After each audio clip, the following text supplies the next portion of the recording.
morning. Good morning. We continue this quest, this adventure, this journey we have been on, this quest for the greatest treasure.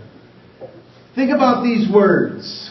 So chosen by God for this new life of love, dress in the wardrobe of God, picked out for you, compassion and kindness, humility, quiet strength, discipline, forgiving as quickly and completely as the Master forgive you.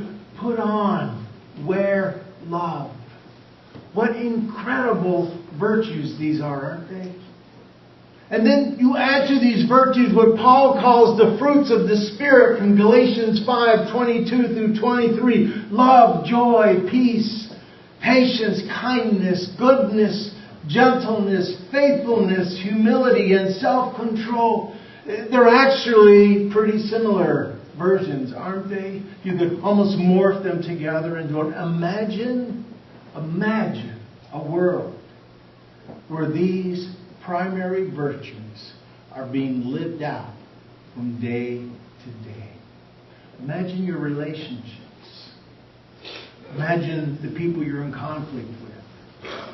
Imagine the influence on your marriage, on your family. If these were lived out, what would change? And what would have to change in us for this to be so? See, we are made by God to reflect the image of God. In just the first 27th verse of the Scriptures, God is described as creating male and female in the very image of God. We are made to reflect God's image. That's what God longs to grow in us and through us, no matter what circumstances, no matter what difficulties. How do we grow these things?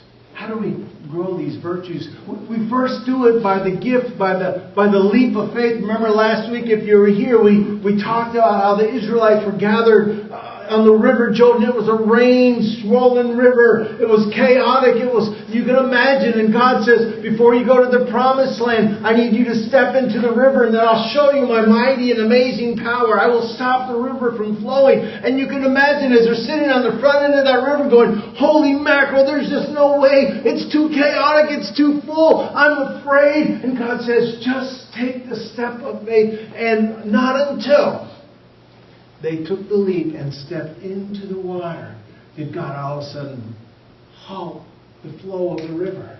And they were able to make it across. We grow it by taking first the leap of faith. Trusting in God first. But there's a couple of other things we need to know about growing this inside of us. That it doesn't happen overnight. This precious treasure, this gift of faith. It doesn't happen overnight. And you can't force it to happen. You can't go, I'm just going to be more faithful today.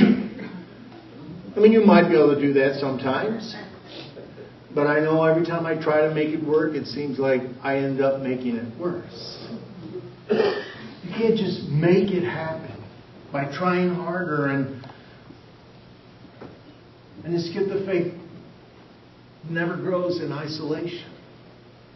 It takes a community to grow the gift of faith in all times and all circumstances. Because it's in community that we are shaped by love. It's in community that God's Spirit and God's people at various places on the journey of faith. Some of us just now stepping our feet into the water. Some of us have been wading in the waters of faith all of our lives. And yet all of us together are shaped and are grown. These virtues grow in us as we are on this journey together.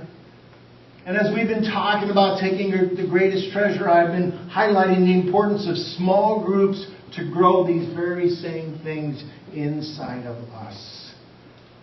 And I want to share with you a video today. It's about 11 minutes of the power and the promise of small groups, of growing faith that never happens just overnight or happens in isolation. Consider the promise and possibilities of small groups. Roy? peace, kindness, goodness, faithfulness, humility, self-control, compassion, quiet strength, forgiveness, and above all else, love. These are not just fruits of the Spirit, they're reflections of the image of God that you and I are created for. We can't do it alone. We need to do it together. It's the power and promise. I have a vision.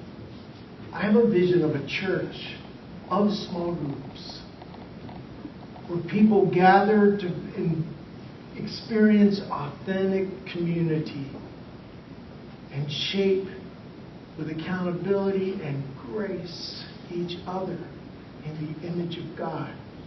Imagine what your family will be like, what your marriage will be like, what your life will be like,